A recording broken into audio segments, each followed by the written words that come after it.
पाकिस्तान के साबिक पीएम इमरान खान की पार्टी तहरीक-ए-इंसाफ ने मंगल को मुल्क भर में उनकी रिहाई की मांग को लेकर मुजाहरा किया।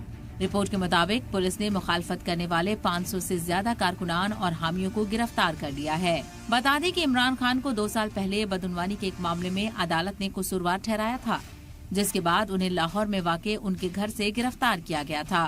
वो रावलपिंडी की अदियाला जेल में बंद हैं। खान की पार्टी ने दावा किया कि जेल में बंद लीडर इमरान खान के हामी बड़ी तादाद में बाहर आकर इस प्रोटेस्ट की हिमायत कर रहे हैं। यही वजह है कि 5 अगस्त पाकिस्तान के बच्चे के जहन में पिछले 1 महीने से ये तारीख घूम रही थी। दावा किया जा रहा था कि 5 अगस्त को इमरान खान की पार्टी पीटीआई बड़ा आंदोलन करेगी, इमरान खान को जेल से बाहर करवाएगी। मगर फील्ड मार्शल आसिम मुनीर ने मरियम नवाज के साथ मिलकर ऐसी चाल चली कि इमरान के आंदोलन का दम घुट गया। मुजाहिरे के बजाय पुरअमन जुलूस निकालने की इजाजत दी गई, वो भी पाकिस्तान के सिर्फ उन इलाकों में जहां इमरान खान की पार्टी की अक्सरियत थी। मरियम के इलाके में परिंदे को भी पर नहीं मारने दिया गया। राजधानी इस्लामाबाद में बाहरी रियासत से एंट्री पर बैन लगा दिया गया और पूरे पंजाब सूबे में धारा 144 लागू कर दी गई। नेशनल मीडिया को इमरान का आंदोलन कवर नहीं करने का ऑर्डर दिया गया। पीटीआई लीडरान ने घरों पर आधी रात से ही छापेमारी शुरू कर दी थी। नेशनल मीडिया को इमरान का आंदोलन कवर नहीं करने का ऑर्डर दिया गया। पीटीआई लीडरान के घरों पर आधी रात से ही छापेमारी शुरू कर दी गई। बावजूद इसके मरियम नवाज ने भी सभी जिलों के पुलिस अफसरान को ऑर्डर दिया कि अगर उनके इलाके में प्रोटेस्ट हुआ तो ऑफिशियल्स पर एक्शन होगा। आपने कहा लोग नहीं निकले, अगर लोग नहीं निकले तो इतनी पुलिस क्यों खड़ी है जगह जगह?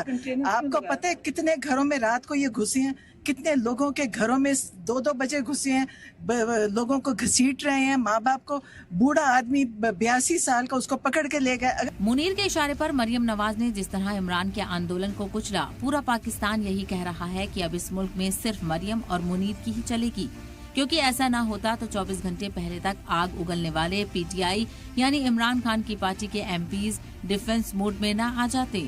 पीटीआई के ये एमपीज 5 अगस्त के दिन मुल्क को उलट पुलट देने का दावा कर रहे थे, मगर आंदोलन से 24 घंटे पहले इमरान की पार्टी के 108 लोगों को अदालत से दोषी क्या ठहराया गया, इनके भी सुर बदल गए और पुरअमन आंदोलन की बात करने लगे कि पार्टी को किस तरह से आधी पार्टी कन्विक्ट है, आधी पार्टी अरेस्ट वारंट्स उसके जारी हो चुके हैं और ऑपोजिशन की तमाम जो है वो इस वक्त उसको पूरा इलिमिनेट करने का तय कर लिया गया है। वो मुस्तफा नवाज खोखर जिस तरह कल कह रहे थे कि ये अब साइडलाइन नहीं, साइडलाइन से बहुत आगे चीजें चली गई है। साइडलाइन बहुत छोटा लफ्ज है, ऑपोजिशन को कोई कॉर्नर नहीं, कोई साइडलाइन नहीं, खत्म करने की इस वक्त इस मुल्क में बात हो रही है। जानकारी के मुताबिक जिस वक्त इमरान खान के बेटे कासिम और सुलेमान ने पाकिस्तान आने का ऐलान किया था, तब पाकिस्तान की पूरी हुकूमत बैकफुट पर चली गई थी।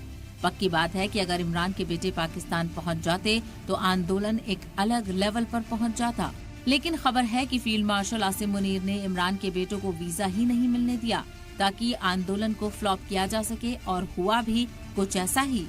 साहब, ये इमरान से डरते हैं, इसीलिए उसको जेल में डाला है ना।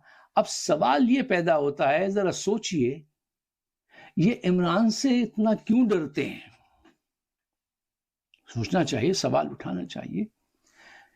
ये इमरान से इसलिए डरते हैं कि 80% अवाम उसके साथ है। आज शहबाज शरीफ के साथ कितने % लोग हैं? जरदारी के साथ कितने % लोग दिल से उसके साथ हैं? कोई बहुत कम। मतलब उनका क्या जिक्र करना, मफाद परस्त लोग सिर्फ, या करप्ट लोग। कहावत है कि सियासत क्या कुछ नहीं करवा देती है। एक वक्त था जब मरियम नवाज अपने वालिद नवाज शरीफ की जेल से रिहाई के लिए जद्दोजहद कर रही थी, और एक वक्त आज का है जो पाकिस्तान की 80% आवाम इमरान खान की रिहाई के लिए आंदोलन करना चाहती है, मगर मरियम ने उससे आंदोलन का हक भी छीन लिया है। पक्की बात है कि अगर मुनीर और मरियम की जोड़ी इसी तरह पाकिस्तान में काबिज रही तो पाकिस्तान में मुखालिफत का एक ऐसा सैलाब आएगा जिसे कोई नहीं रोक पाएगा। ब्यूरो रिपोर्ट, सलाम टीवी।